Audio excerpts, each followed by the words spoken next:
You're listening to the Kessel Rundown podcast. If you like what you hear, consider sharing with your friends and family. If you're watching on YouTube, feel free to like and subscribe. Any interaction helps out the channel. Thank you and enjoy the episode.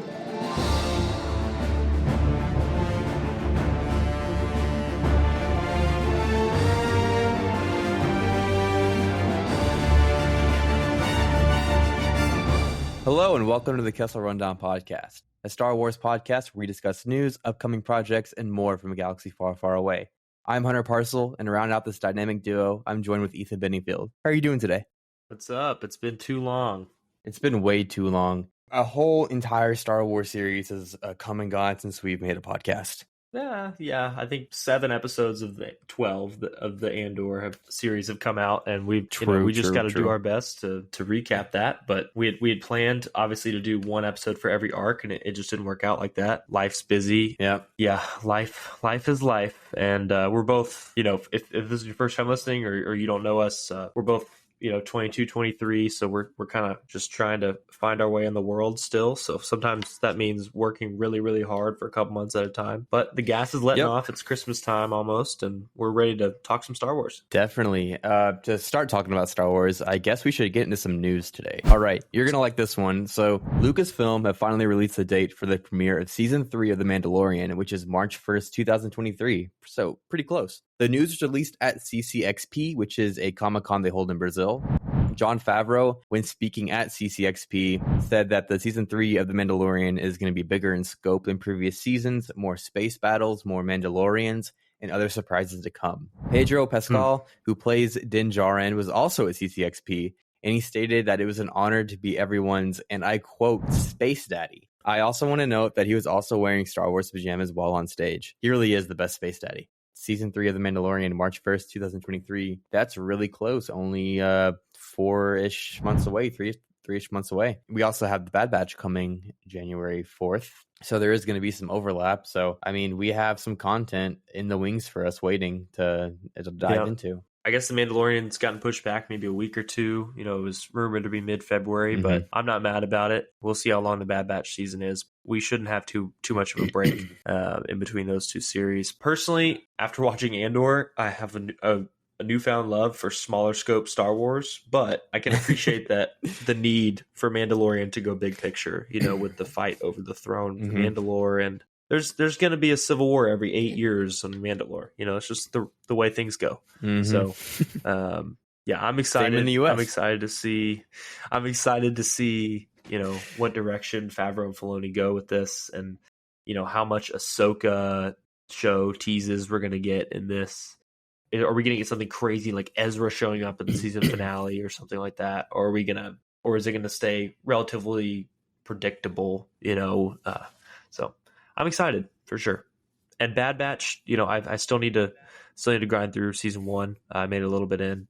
Really enjoyed it. Just I got caught up actually watching Rebels, working through season 3 of Rebels right now, and then obviously Andor has taken all of my attention. So that's funny. Well, I will say, just think of season 1. They somehow hid the reveal of Grogu from us. Season 2, they somehow hid the reveal of Luke Skywalker from us. So season 3, I mean, what's going to happen? Who are they going to reveal? There's so many possibilities. I just have no clue what's going to happen, and I'm so excited for March 1st to come around. We are a Star Wars podcast, but Star Wars is part of Lucasfilm, and Lucasfilm was also part of Indiana Jones. And at CCXP, they also revealed the first trailer for Indiana Jones and the Dial of Destiny. Are you a fan of Indiana Jones, Ethan?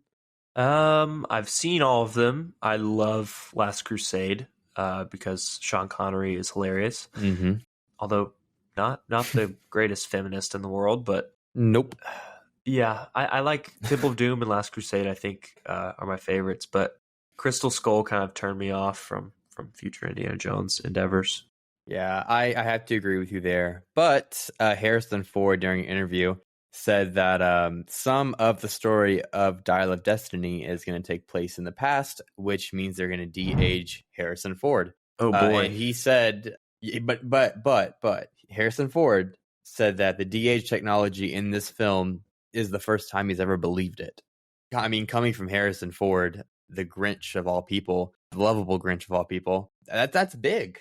He usually doesn't like anything like that, but he loves Indiana Jones. He thinks that the de-aging is perfect for the film. The trailer came out and it does look really gorgeous. You can still kind of have that like uncanny valley situation happening where you can look at him and kind of say like, oh, he looks just a little off. But I think it looks better than what was it, Book of Boba Fett, Luke Skywalker. It's really coming along, that technology. Yeah. Well, and I recently rewatched Rogue One again with my little brother. He was like, I haven't seen it since it came out. Let's watch it. And just, man, Tarkin and Leia's de-aging. That was like the first time I'd ever seen it. I mean, they've come a long way. So I'm sure it'll be acceptable. They have. Yeah, I'm sure it will be. We need to see more in the film. But that does arise another question. Not to get too into this, but it's just a theory. Mandalorian Season 3, we could see a de-aged Han Solo. That could be a possibility. I doubt it. I feel like if they did that, they would just have what's his name from the Solo movie. Also, well, no, actually they probably wouldn't, because this would be after Return of the Jedi, so it'd be Harrison Ford era. But I couldn't see Harrison Ford agreeing to come back to Star Wars. I just think he's done, which is fine. He's very wise. Okay, I've done my part. It's time for me to move on, Yeah, smash cut to Han Solo's reveal in Mandalorian Season 3. That'd be really funny.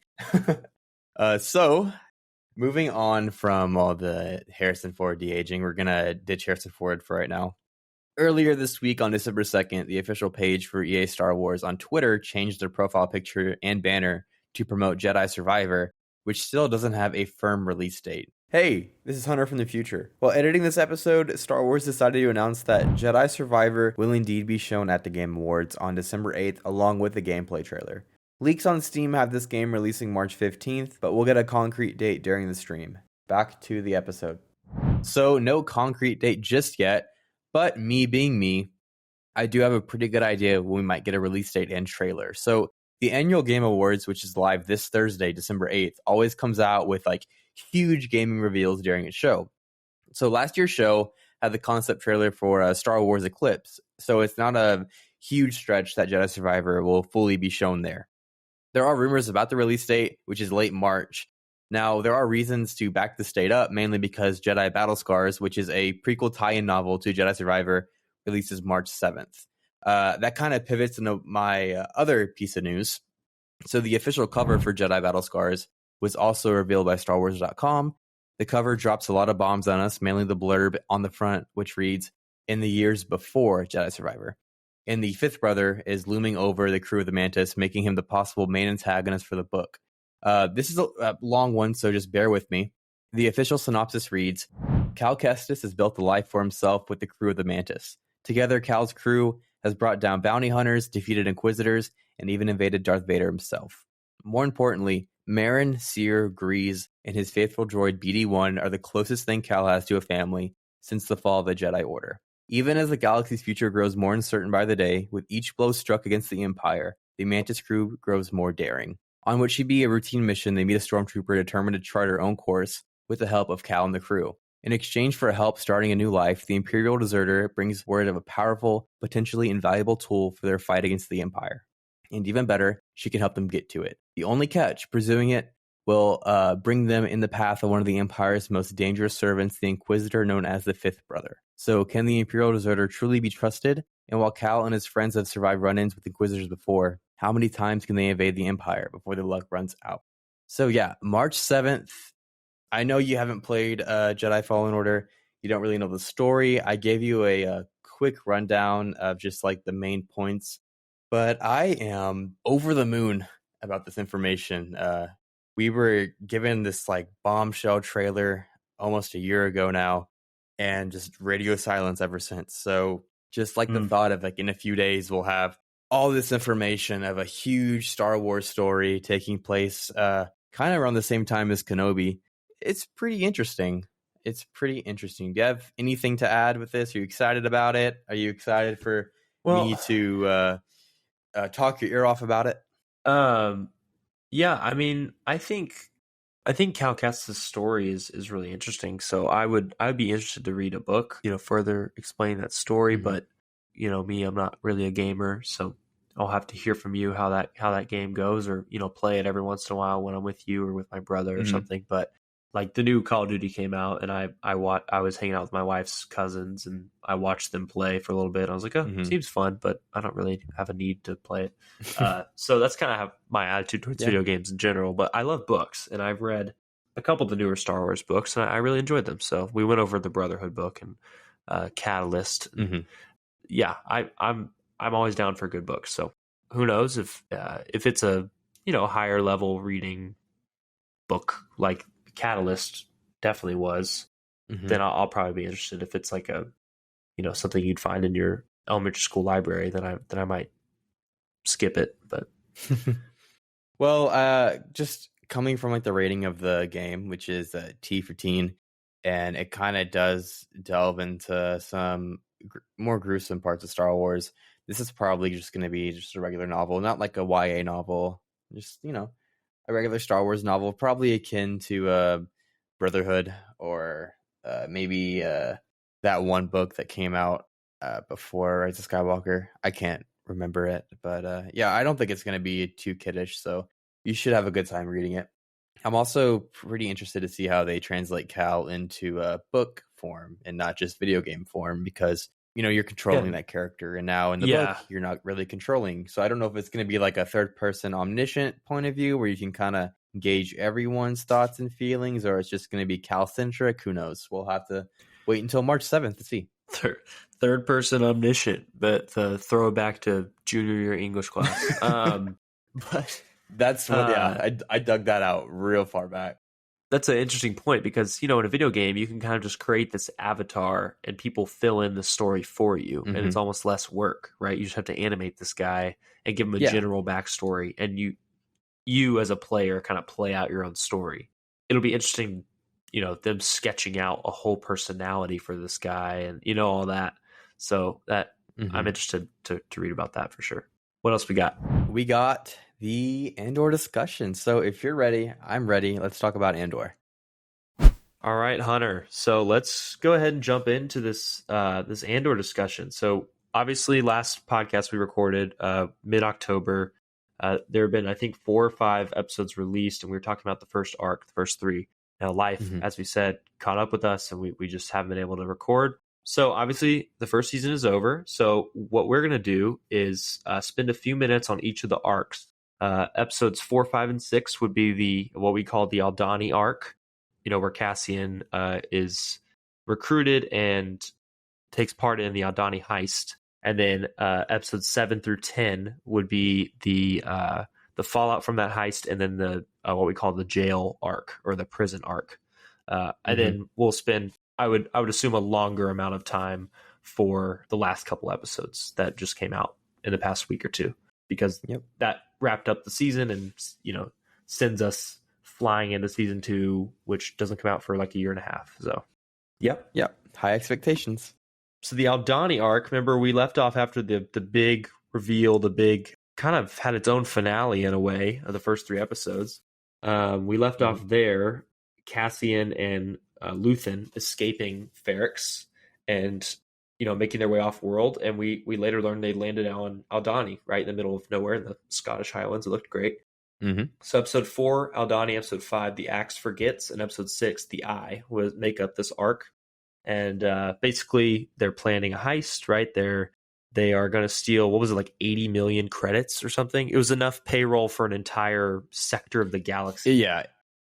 Yeah, and I think it was pretty cool how I don't know, when Star Wars is so interesting because of course it was made in the 70s and it's supposed to be a long time ago, galaxy far, far away, blah blah blah. When they say they have the entire payroll for an imperial sector, you think that's going to be like digitalized or something, but no, it's like freaking like banknotes in a vault that they have to manually steal and manually put it on a getaway ship. I just thought that was interesting and funny. Yeah, no crypto here. Talking about the characters. Yeah, no crypto here. No, we're still manual over here. Just getting into the characters though, I want to say Nemik is probably my favorite character. Yes, from Andor. Kino Loy is up there, but Nemik, he's a catalyst for Cassian's just like whole his turn, arc, right? whole story. Yeah. Yeah, he starts everything for Cassian, and he could possibly start the rebellion because of his manifesto that Cassian has. Who knows who's? It could probably go to Mon Mothma, or she might get the manifesto somehow, or Luthen might hear it or Ooh, something, and that's it might interesting. start the Yeah. whole rebellion. Yeah, I just love Nimic so much. It's a shame how he went out. He died by the credits that fuel the Empire. Well, the credits that fuel the rebellion now, though, right? That's very true. Yeah. So putting aside the amazing cinematography of episode 6, which we'll get to, I just want to shout out the Gilroy brothers, the writers of this series. Mm. Man, what character development from these guys. I mean, the way that they made us care about and latch onto like 5 random rebels in the span of 2 episodes. We had no idea who Vel and Cinta and Nimic and forgive me, all the others, the 3 other guys that all died too. We had no idea what, even who they were, right? And it shows how quickly I'm forgetting them because they're not included in the later episodes. But the guy that was working undercover in the Empire, right? And then the kind of leader of their operation. And then the white guy that betrayed them. I don't remember what his name was. But anyways, like I said, these are minor characters, right? It shows that we can't even remember their names. We're pretty big nerds here. We can't even remember half their names. So they made us care about these characters, right? In a span of 55 minutes of screen time, and made us just, oh my gosh, I can't believe they're really going to do this. Are they going to pull this heist off? Or is everyone going to die except for Cassian? How's this going to work? And, even knowing, okay, no one except for Cassian is going to be present in Rogue One, but we still care what happens to the characters. That's good writing. Same thing with Rogue One. Watching Rogue One back last week, it was man, I know every single person is going to die, but I still care about them, and that's really good writing. And I just want to shout out the creators of the show, and the way that they structured this heist was really true to life. I thought you had this budding rebellion orchestrated by one mastermind and his circle of connected people. It's dirty, it's grimy. They're willing to kill each other if they have to. Cassian gets dropped off on this planet, and he's similar to what we see. Remember in Rogue One when they blindfold the pilot and take him to Saw? That's kind of the same energy we're getting here. None of them trust him. None of them think that he's actually cares about the rebellion. And it turns out that at this point he really doesn't. He's in it for the money. He truly is until he hears Nimic's manifesto. And that changes him. That sets him on the path. Yes, exactly. So I just want to shout the writing, and also Nimic just as kind of I'm just searching for the right word, I don't know. He kind of represents the story in general, right? He represents the arc of Cassian. And he's personalized though. He's the one, like you said earlier, that pushes him to believe. I think that's really important. I do want to say that just a testament to the writers for this show, but every character that Cassian talks to or involves himself with is basically a characteristic from who he is in Rogue One. We'll talk about Kino later on, but every person he runs into, it matters. It makes him into the person he is in Rogue One, and ultimately saving the galaxy in Rogue One. Just talk about Nimic. It makes him care for the little person, for the rebellion. Gives him a higher meaning and a purpose. It's the main reason why he killed, what's his name, at the end of the Aldani arc. Whenever he was whenever he's like, we can both split the credits so we can go off somewhere. Cassian would have done that if he didn't meet Nimic. I believe so. I don't know. I don't think he would. I think he would have done it if he didn't go through what he had gone through. And Nimic made him care about the rebellion. That's what I'm trying to say. Yeah. Basically, yeah. No, I think you're right. Man, I just, to be transparent for those listening who just want to understand our process here, I just Googled Nimic Andor quotes because I was trying to find this one in particular, and now I'm looking at just all these Google images of stuff from his manifesto, and I'm just wowed at how well they wrote. Like this, he was like the anti-fascist voice of, of like the 1940s. This is so cool. I love characters like this that can speak to real life things, but also like be incredibly specific to the situation in the show. I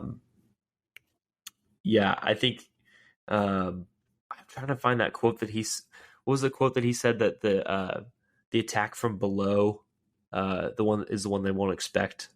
I know exactly what you're talking about. I can't remember it. Oh man, that's gonna keep me up at night. I can't remember that. I'll find it. Don't worry. For the life of me.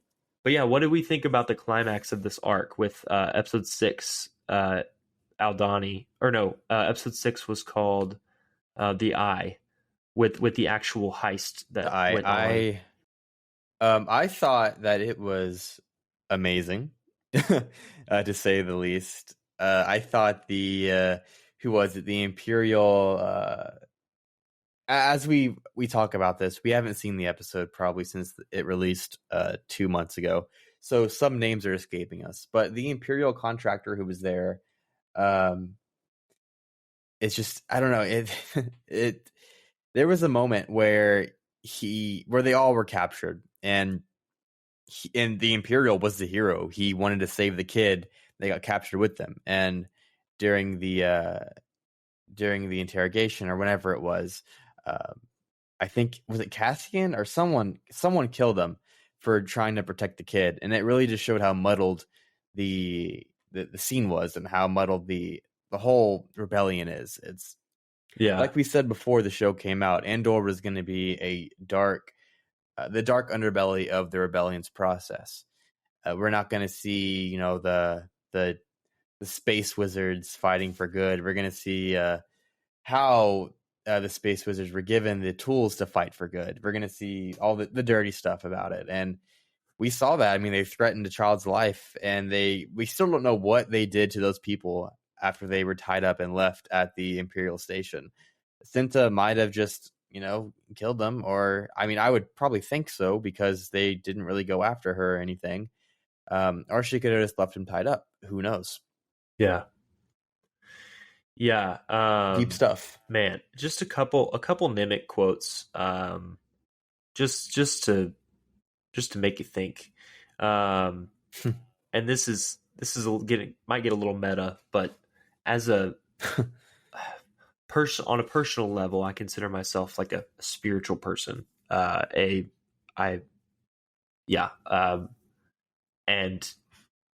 Nimic says, "I'm struggling to understand why my faith doesn't calm me. I believe in something. Why am I so unsettled? I mean, you have nothing. You sleep like a stone." And he's talking to Cassian the night before the actual heist. And I was like, man, that is so true. Like, even if what you believe in is true and you know that's true, like, you still have those moments of doubt where it's like, why am I not more calmed by this? Why are the people around me thriving and they don't care? You know what I mean? I know exactly what you mean. Yeah. There's a Nimic in all of us. I love that character so much. Anyways, well, we can move on to the next arc. Before we do, though, I wanted to just shout out the colors of the eye. Just the big flight Beautiful. They take, and it's contrasted with the the tribe people like chanting on the bottom of Mm-hmm. the on the surface and all that. Man, just masterfully done. I still think that was the best episode of the series to me. Okay, that's interesting. Considering what comes next, directly after in the prison arc, which is my favorite arc of the show.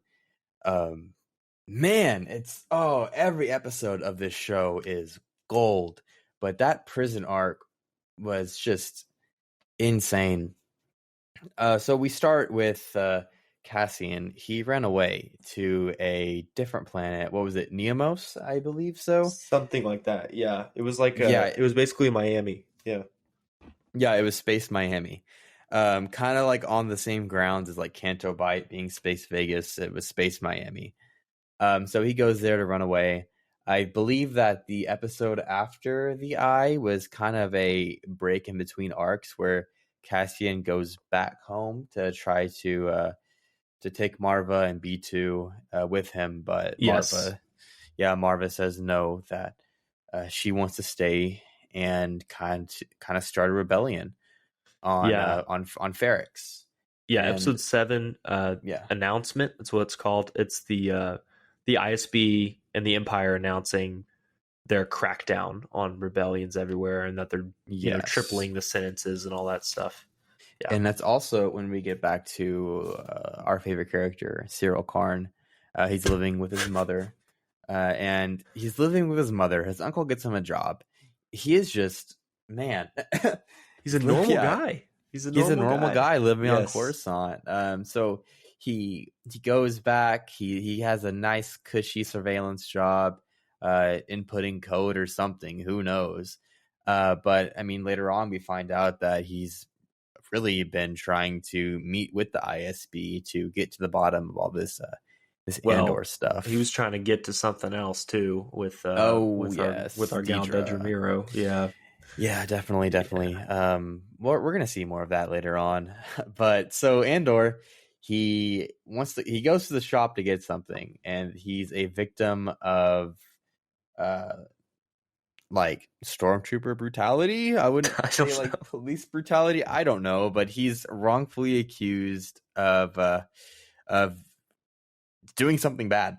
And they don't even say what. They were just like, you're under arrest. He's like, for what? And they were like, resisting arrest. He's like, wait, what? Yeah, and he's thrown into this fake courtroom where your sentence is already made the second you get those handcuffs on you. So he's given like 6 years on this prison. Do you remember what the prison was called? I think it was called the Brittany Griner special. I'm not sure. I'm just kidding. That's anyone listening who knows that references. Shout us out on Twitter, please. No, please. Narkina 5 was the planet that Narkina 5. Yes. Yeah, that's also the title of episode 8, which I guess starts the prison arc.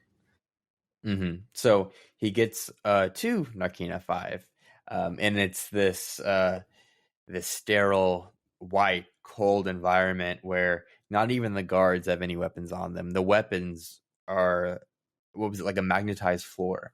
Which we should have known something was up. We should have known something was up when we saw the guards walking in wearing Jordan 6s. We're like, oh no, what's going on? They had those moon boots on. Yeah.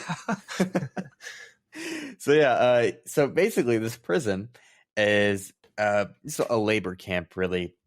Different levels section into making pieces of a product that we don't know what it's for. I saw a really funny theory that that one level assembles the product and another level disassembles it, then one assembles it and the other level takes it apart. It's just it's just like an Imperial workforce thing to break their minds or something. But we eventually find out what it's for. But we just see Andor going through the motions. We meet Kino Loy, who is the floor man. Basically, they make this grueling task of these 12-hour shifts into a game, which I kind of do at my own job, honestly, sometimes. Who among us? Yeah. So they make it into this game, and it's pretty challenging. So I think in total, Cassian's there a month, and we meet Only a month? also Melshi. Yeah, I think so. I think he's there only a month, but we also meet Melshi, who is in Rogue One as well.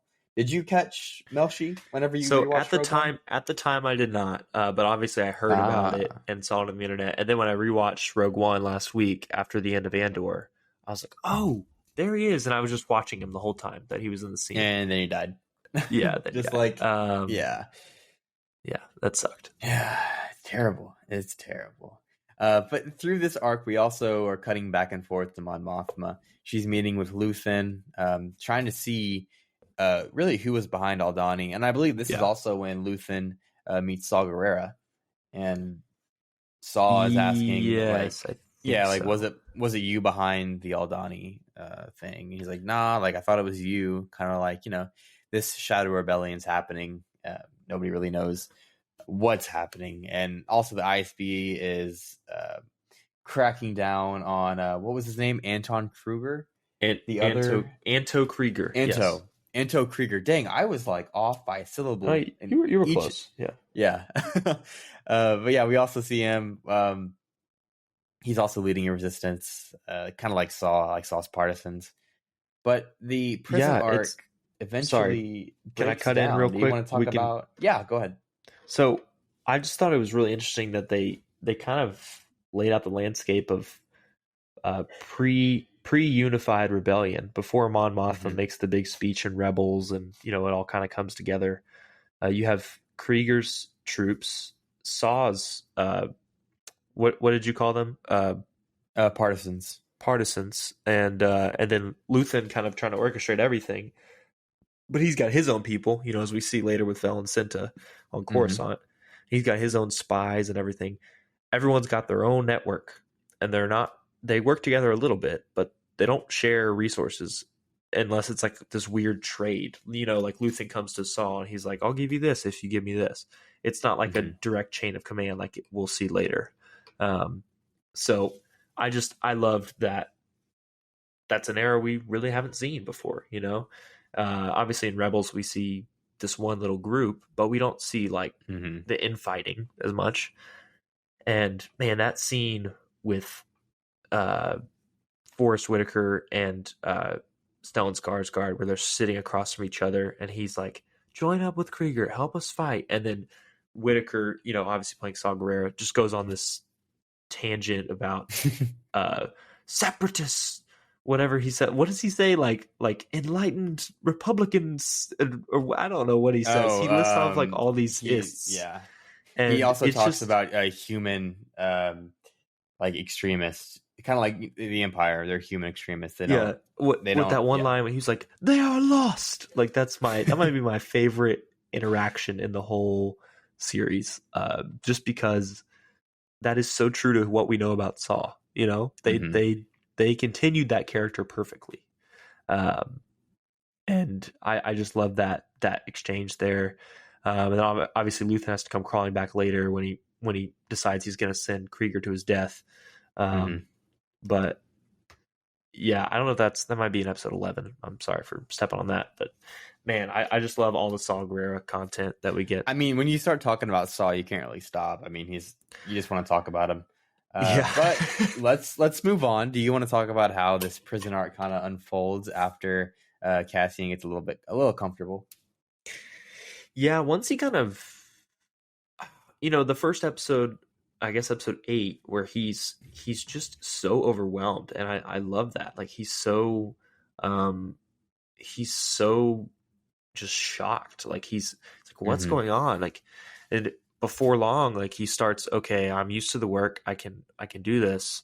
And he keeps his mental strength up enough to start looking around, and looking for a way out. And by the second episode of this arc, which is episode 9, we get that iconic "Nobody's listening" when he's like so screaming good at Kino, and he's trying to figure out, okay, how many guards are there, how many levels are there, like, oh, we can't communicate between levels. Wait, what happened on level 2? Like there's all this stuff, like it's all over the place. We have no idea as the viewer like what's going on. We really don't.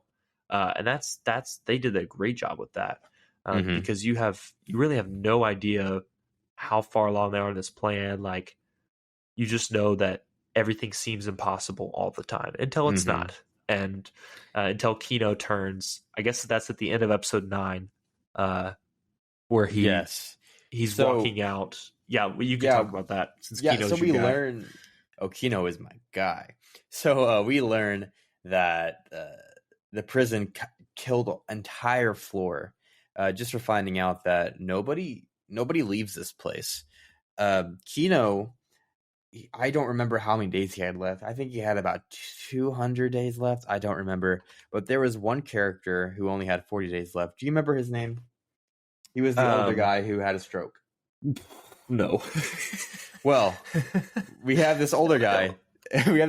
He's 40 days out from getting out of prison, and that's Kino. Basically, he has a soft spot for him. And whenever we find out that no one gets out, they just cycle them through the prison. Yeah. And somehow, just because of how comfortable the guards are just like glorified babysitters. They don't care. They're lazy. They're constantly missing shifts. We find out that that one transfer wound up on a floor that they've already been at. So they fried an entire floor to keep them quiet and to quiet the rebellion. Olaf, yes. So when we find this out and Olaf dies and from a stroke, and nobody really cares, not even the doctor. He's just so unfazed by it. Who also, the doctor plays James Potter. Thought that was pretty cool. Whoa! I did not know that. Yes. No, he looks so different from when you see him in the Harry Potter movies. Oh my gosh! Revelations back and forth. That leads to an uprising, a small scale rebellion. And where they all band together, a lot of people die. They're shouting one way out. There's only one way out for all of us. And they all band together. They take over the station only to find out that Kino Loy, the mastermind, well, not the mastermind, but the guy leading the rebellion, doesn't know how to swim. So he led everyone to their liberation, but he himself cannot be liberated. And like poetic. I was saying, each person that interacts with Cassian is a characteristic from himself in Rogue One. The whole mission to Scarif and how they knew it was going to be a suicide mission. Kino knew there was only one way out. He knew he wasn't going to survive. He had to lead everyone out so they can survive. Cassian, he sees that at the end when Kino tells him he can't swim. That is one of the big reasons why I think that Cassian agreed to go on the mission to Scarif. It's every character he interacts with affects him. That kind of leads into my first discussion point. Do you think Kino Loy survived somehow? No. I really don't. Yeah. No. Yeah, no. I think we're better off not knowing, I think it's open to interpretation, but it looked like Melshi and Cassian were the only ones that got away to me. But, we'll never know, and I think it's better that we don't. Andy Serkis can show up for a third time as some other character in some other Star Wars IP, and we can please. We'll just be happy when he shows back up. Prison arc was definitely. I think this prison arc was probably the best TV of the year. Andy Serkis's performance was it brought tears to our eyes. I think whenever they were all in the hallway and he finally realized that what he needed to do. He was terrified, but he kept everybody in line. Man, such great acting. But to answer my question, no, I don't think Kino Loy survived. I think he led everyone to, like I said earlier, to everyone's liberation, and he couldn't be liberated himself. Just feeling who Cassian is in Rogue One. I've seen some theories that the Empire found him and turned him into Snoke, but no, that's not right. That's not it. It's not right. I funny. would give up on Star Wars if that was true. But no, that's not what Well, happens. yeah, I love the sense of foreboding that kind of builds through those 3 episodes. Like Mm-hmm. at first he's like, "Oh my gosh, like what is this place?" And it, when they get in, you're kind of as a viewer looking around for weak spots at the prison. You're like, "Okay, he's going to get out. We know he's going to get out, but how?" Uh, Mm-hmm.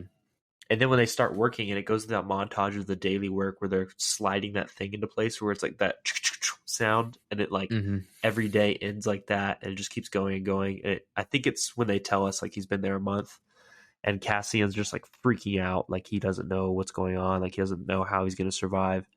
That Mm-hmm. like you just get this overwhelming sense of, oh my gosh, like how is he going to escape this? Even though we know he's going to. Like that is such good Yeah. story writing. Like we know for 100% sure that this man's only going to be in here for at most like 2 years, but probably way less than that because they've got a show to pace. And we still feared for him and all of his friends, and that's just so cool. I love Star writing. Wars. Yeah. Before we move on to the final arc of the show, I want to kind of circle back to something you said earlier about one of Nimic's quotes, asking Cassian how he slept. Cassian, before the heist, said he slept like what, like stones, like a rock.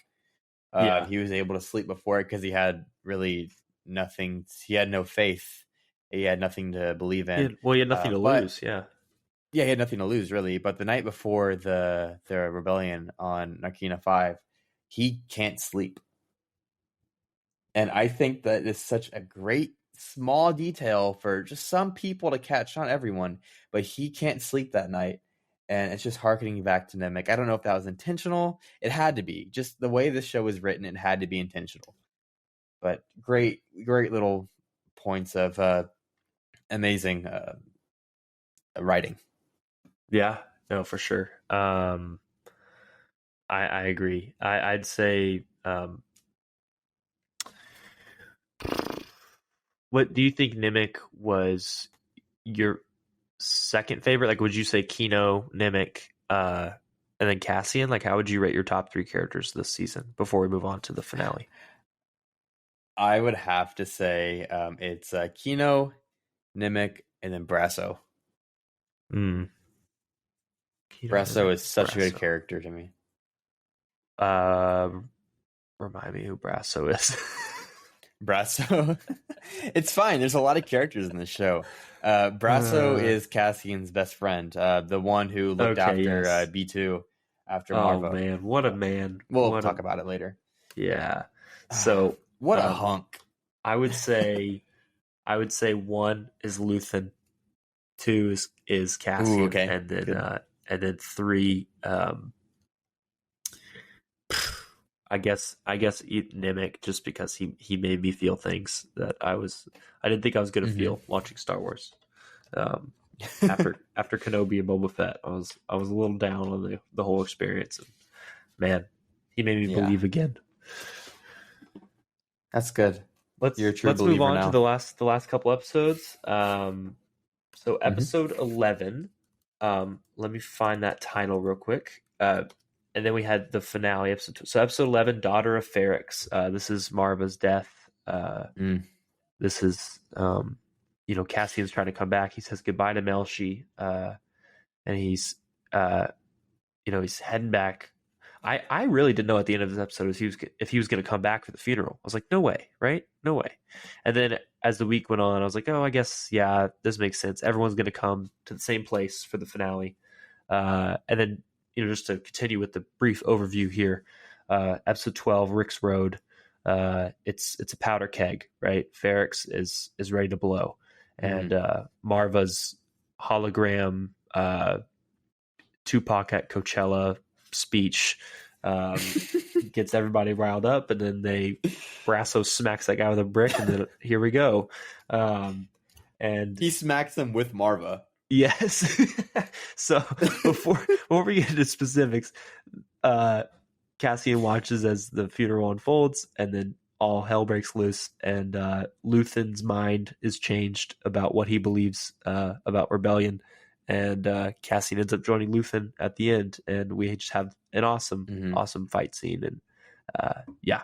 So before we get into the finale, episode 11, super sad. I cried when B2 so Marva dies, right? She's really sick throughout the prison arc, and she dies off screen, right? And that's just the agony and the abruptness of death is shown once again in this series, and just old age, nothing heroic about that, but until the next episode, I guess. But yeah, B2, this is what made me emotional when B2's like, he's a droid, but he has emotion, clearly, right? And Brasso says, what does he say? Hey, you're tired, you just need to sleep, or something like that. And he's like, I don't want to sleep, I want Marva. That's so good. Man, how does a droid make me cry? I know. How does Star Wars do that so consistently every time? Yeah. Oh, he says every time. He asks him, Brasso asks B2, do you just need to be alone? Or maybe you just need to be alone, or something like that. And he says, I don't want to be alone, I want to be with Marva. And I'm just like, ugh, it's brutal. And he convinces Brasso to stay the night. I think that's so sweet. Yeah.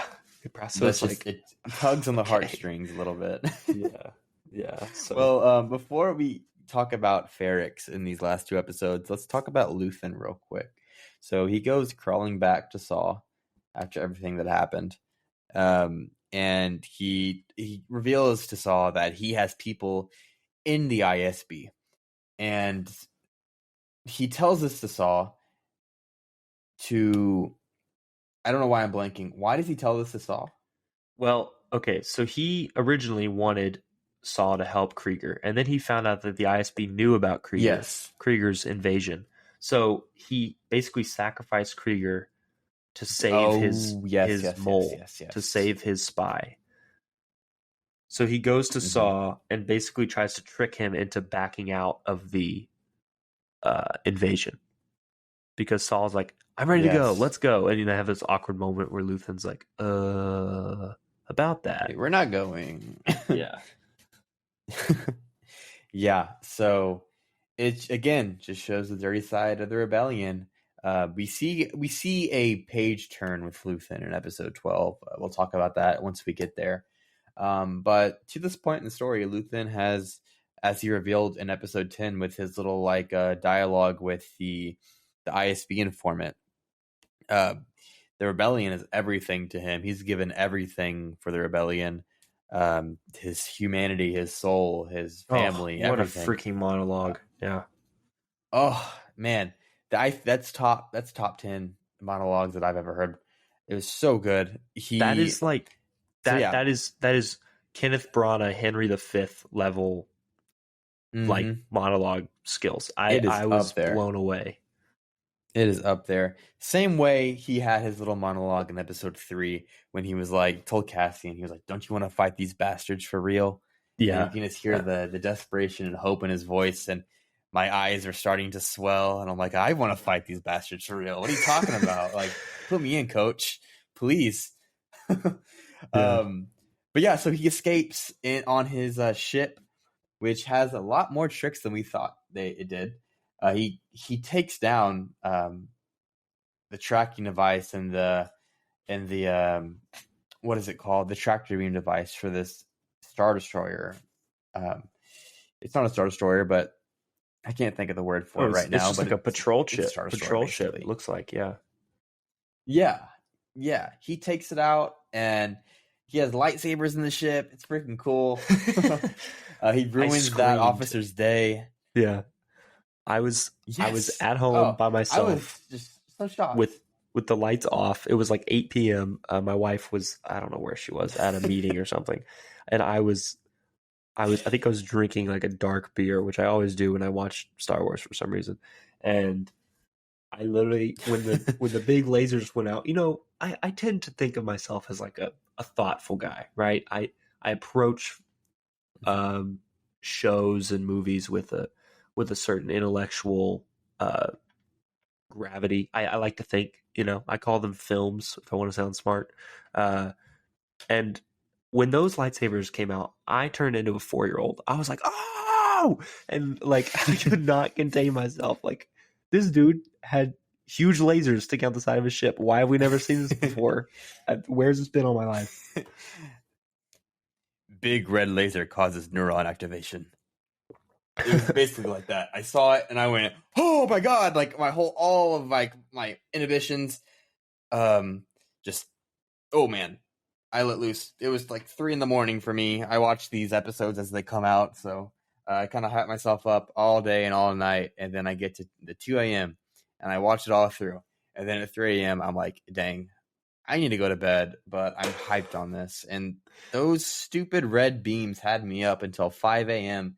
just like, oh my god, on Twitter forums and Reddit forums talking about it and discussing with people how cool that there were red beams in a show.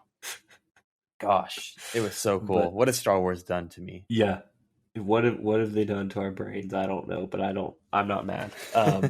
But so back to the Saw Gerrera, just we see the turn even from episode 11, episode 12, because we see Luthen, like, he's still committed to killing, like, having Anto Krieger die, right? We don't even see that battle, by the way. That happens off screen, which shows how insignificant he was to Luthen, that he was willing to sacrifice him and his whole, like, regiment, basically. But it's kind of like when Robb Stark sent 2,000 men to get slaughtered by the Lannisters, and then Tyrion wakes up and he's like, what happened? Where's Robb Stark? And Tywin's like, with his other 18,000 men. That's basically what happened. But such a good moment. Yeah. But they're talking, and Saul realizes what's happening. He's like, oh my gosh, like, you're gonna let him die? Like, you're gonna sacrifice Krieger? And he's like, for the greater good. And Luthen goes, call it what you will. And Saw Gerrera, just that iconic Forrest Whitaker voice. He's like, let's call it war. It's so great. Yeah, I was hyped. So great episode. But the finale, if we're ready to move on to the one that came out last week, the finale was just chef's kiss. I mean, I saw some articles saying that it was lackluster, and I just couldn't believe it. I thought it was incredible. It's everything I wanted. Yeah, the finale was amazing. Just kind of saying this right now, during that little quick dialogue about Saw, I made a little meme. I guess I'll post it on the YouTube channel. But I just sent it to you if you want to take a look at that. Okay. But yeah, I'll wait. It's really stupid. Okay. All right. Well, Hunter's got the sense of humor of a 6-year-old, so we're gonna keep forging ahead. The finale, right? We see. Please. Man, how does this episode even start? It starts with. Is it Mon and her husband in the car with the driver? I don't believe so. How does this episode start? I can tell you how it ends. Can't tell you how it starts. Well, we don't have to go in chronological order, I guess, but we should touch on Mon Mothma, because we haven't talked about her story arc too much. No. Her daughter, yeah. Basically, she's trying to evade the Empire, right? They found her financials. They're like, what's this going on? So she plants this fake story because she knows her driver's spying on her, that her husband has been gambling away their money. So basically, that explains why there's $200 million missing from their bank account or whatever it is. 200,000, I think, actually. So smart. Yeah, that's genius, right? But basically to finance the rebellion, she's had to promise her daughter to the son of a war criminal banker from Of her another home planet. Yeah. Yeah. Chandrillian, Who knows? So that's her story was knows? interesting, but it She's wasn't willing to sacrifice everything. Yeah. And we, you know, I found her story interesting and intense and sad that she has to, kind of skate over her own family to get the rebellion going. But it definitely wasn't the centerpiece of the show. It just kind of added on to the tension that we were feeling at Rick's Road on Ferrix in this finale. So, why don't we just talk about Cassian's return to his hometown, and man, just the emotional weight of watching that funeral, what that must have been like for him. Yeah, so he can't even watch the funeral. Kind of a little tidbit before the episode kind of like starts off, but before the funeral starts, the citizens of Ferrix go to the Empire who are occupying them, and are like, "Hey, like we're gonna throw this thing for Marva. She was the daughter of Ferrix and all that." And they only grant them like 40 people, and only like this little section of like cordoned off. And they're like, "Yeah, no, we're not gonna do that. Marva wouldn't have wanted that." So in Ferrix fashion, they gather the entire town and they walk down people. The road. I know. And all of our characters that we've been following, except Mon Mothma, all meet in Ferrix at this one place. And it was such good writing that we've seen everyone. We even saw Cyril, we saw Mosk, the pockets of fermenting guy. We saw Luthen get there, Cinta, the other person that Cinta's with, Vel. Everyone. Vel. Everyone is there. Dedra's even there, and it all pops off because of I forget his name, but his son made that homemade bomb. And we knew something was going to pop off. It was Marva. I mean, we knew what she was thinking. All of her friends and family knew what she was thinking. So they project you don't hire big holocron. You don't hire Fiona Shaw if you're not going to have this seminal, no, exactly. moment. Yeah, exactly. Yeah. So it's a call to war. She wants all of Ferrix to rise up against the Empire, basically. And Luthen sees this message, and that's the moment he knows that there are other people in the galaxy like him willing to do the dirty work. And I honestly think that's the start of the rebellion right there. That's when Luthen knows that he has to get it into gear. That's when he can trust Cassian, and that's when he can work with Saw and try to work with Mon to get this rebellion into a bigger picture. But we aren't going to see that until season 2. But Marva could be the catalyst for the rebellion, as Nimic is.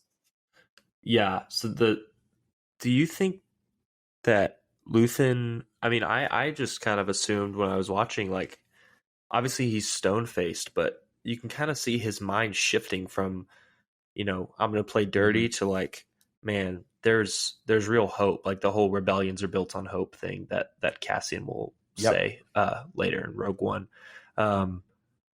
That idea seems to have caught Luthen because he kind of all of a sudden is like, he's looking down that awesome shot where he's by his ship. Or no, not he's at the top of the city and he's looking down and you just see the smoke and the fire as the stormtroopers are opening fire on like innocent civilians. And he intentionally provoked this kind of stuff with Aldhani. Like he intentionally did this. And so in a way it is his fault. And he knows that he can't just sit by while this happens and add it up to the greater good. Like he has to capitalize on this by moving the rebellion forward. But I think he moves forward imbued with like a new hope and a new side of him that's a little bit softer. Ooh. And that's just what I got from it. I like the way you're starting that together with the new hope. That's pretty nice. Oh, I didn't even. I agree. I agree. I think I agree with everything you just said. But we also see that Cassian learns that Bix. We didn't even talk about Bix, but that's okay. That Bix was captured by the Empire and slowly being tortured by the screams of children being murdered by the Empire. I'm glad they didn't show us the screams. They didn't let us listen to it. It's just our imagination. I think it's more horrible that way. Yeah. But she is just broken, man. He goes and he rescues her as the riots are happening, and at one point, Deidre gets overwhelmed, and the simp that he is, Cyril, runs in to save the day.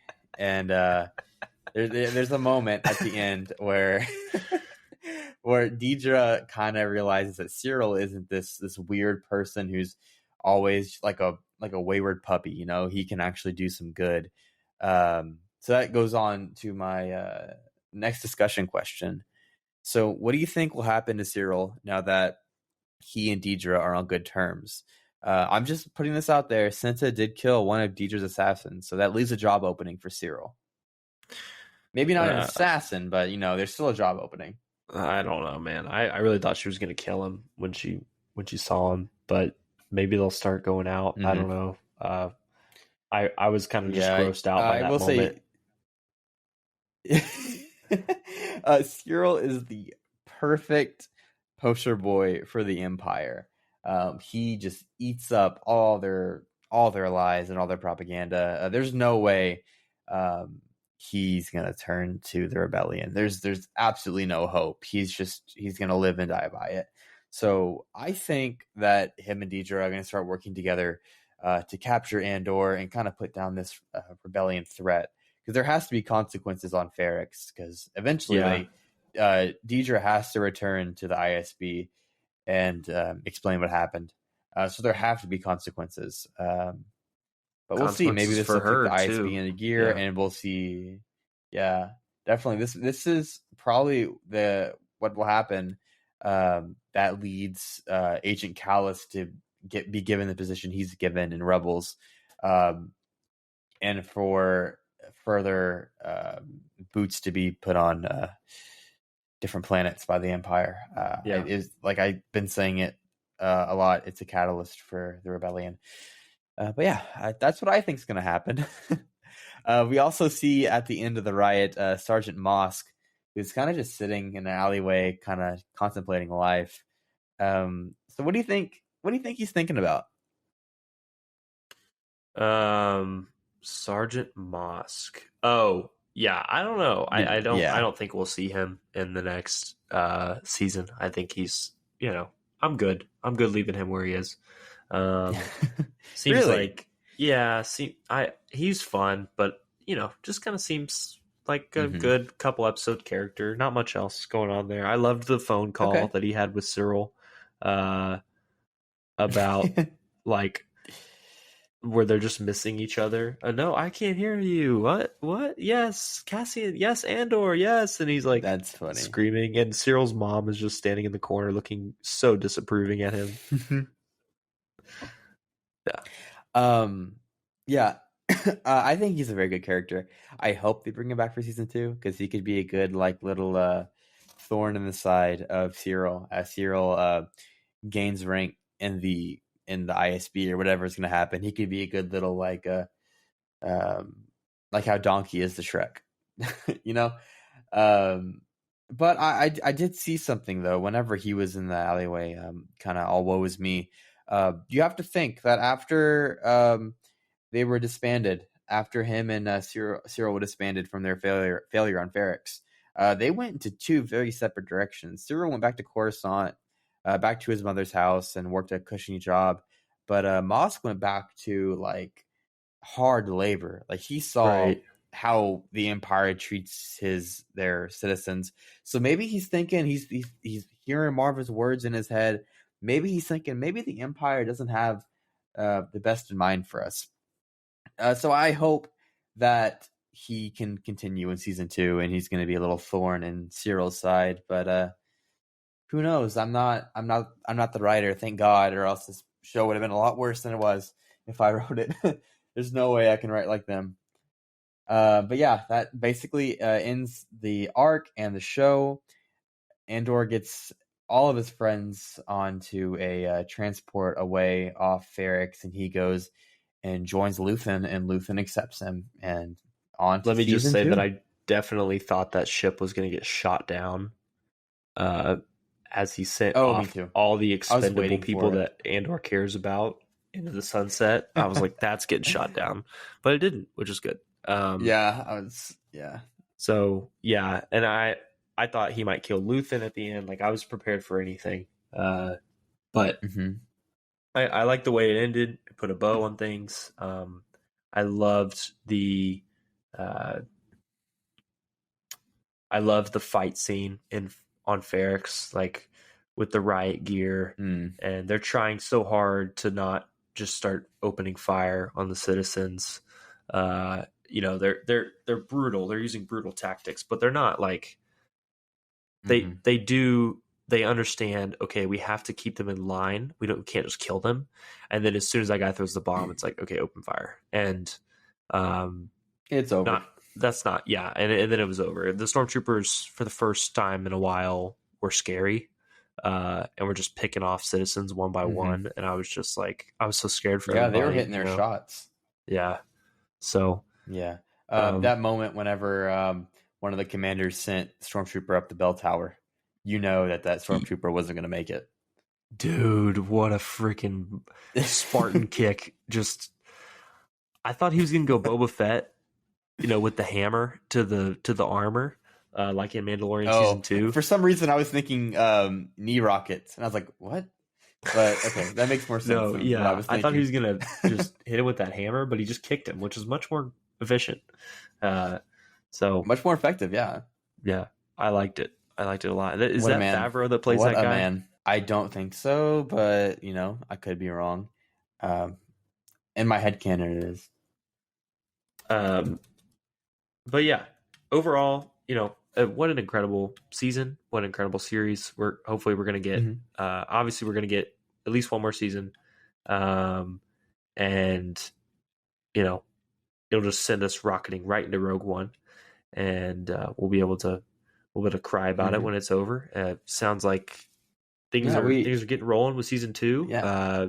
They started filming a couple days before the finale came out on November 21st, and it's supposed to wrap up in August sometime filming. So we should start getting trailers. Probably late summer.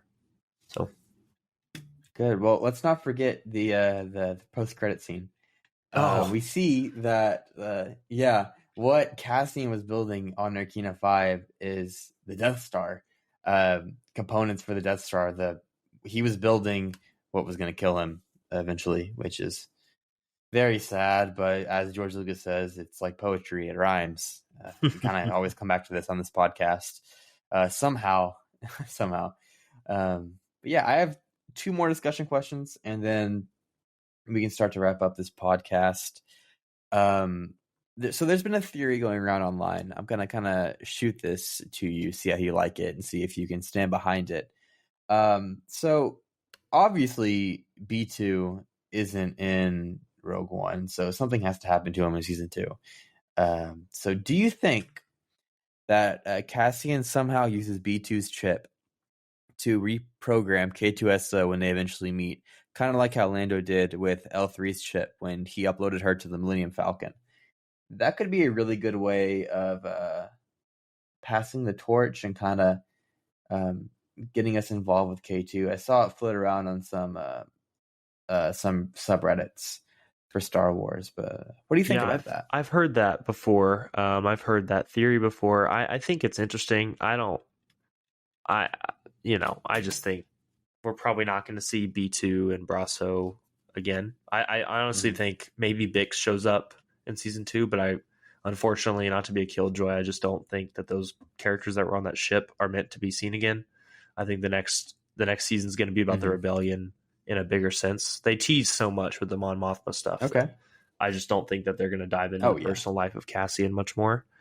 I feel like we learned everything except for what happened to his original planet.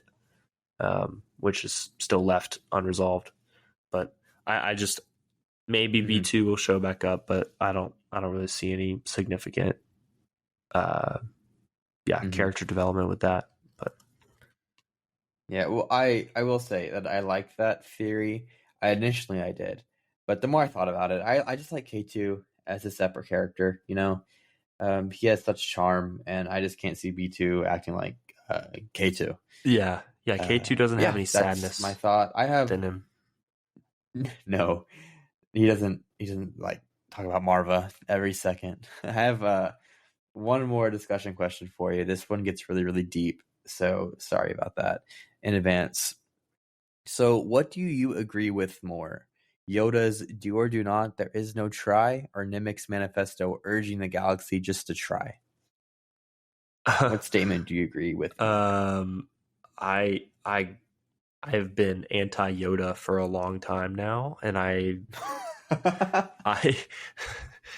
would definitely side with Nimic. I think this series killed a lot of whatever was left in me that appreciated the Jedi dogma. I think is gone. The idea, I read this on Twitter earlier, the idea of Kenobi hiding in a cave for 10 years. He's facing his own demons, but not out there trying to fight.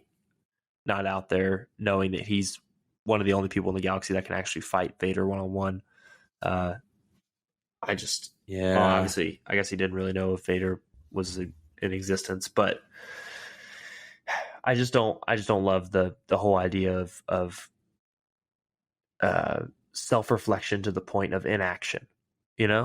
That's sinful to me. Mm-hmm. That's I agree, against everything that people need. And I think Nimic and Cassian and Melshi and all these relatively minor people that make a huge difference. That's the path that I would side with against the we just have a higher spiritual knowledge than you, so we're going to sit in our temple and think about things while you commoners fight things out. That's kind of what the Jedi were. I have to agree.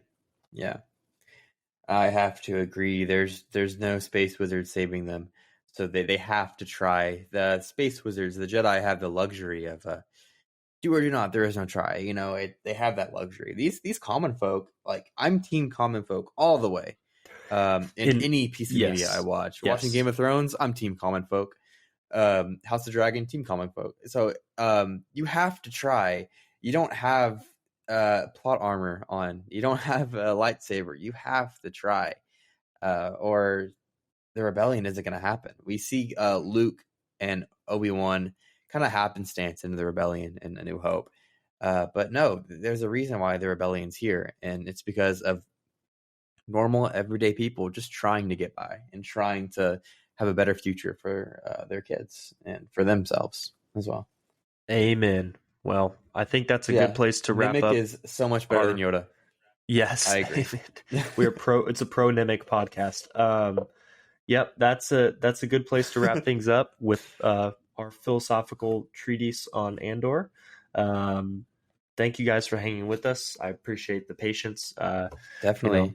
Life will slow down here around Christmas, and hopefully we'll be pumping out some episodes leading up to Bad Batch. And we still have to talk about Tales of the Jedi, so we'll do that soon. I'm excited. Yeah, we will. Well, I'm excited too. But thank y'all so much for listening to this episode of the Kessel Rundown podcast. If you enjoyed, please consider sharing with your friends and family. And if you're watching on YouTube, drop a like and subscribe. Any interaction helps the channel out and keeps us making the content that you enjoy. We're going to be back soon, hopefully, covering the trailer for Jedi Survivor. Hopefully, if it comes out this next week, and more exciting Star Wars news. But until then, may the Force be with you.